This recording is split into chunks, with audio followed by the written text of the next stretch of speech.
ক্ষতিকর উপাদান দিয়ে বেকারি পণ্য ও অস্বাস্থ্যকর পরিবেশে খাদ্য উৎপাদনের দায়ে চট্টগ্রামে আলোচিত মেম্বার হোটেল সহ দুটি প্রতিষ্ঠানকে 1,30,000 টাকা জরিমানা করেছে ভোক্তা অধিকার সংরক্ষণ অধিদপ্তর।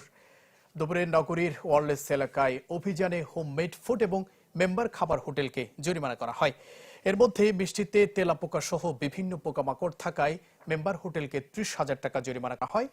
এ সময় ভেজাল উপকরণে খাদ্যপণ্য তৈরি ও অনুমোদনহীন আরেকটি প্রতিষ্ঠানের নামে পণ্য বিক্রির কারণে হোমমেড ফুডস নামে বেকারিকে 1,00,000 টাকা জরিমানা সহ 7 দিনের জন্য কারখানা বন্ধ রেখে পরিষ্কারের নির্দেশনা দেওয়া হয়।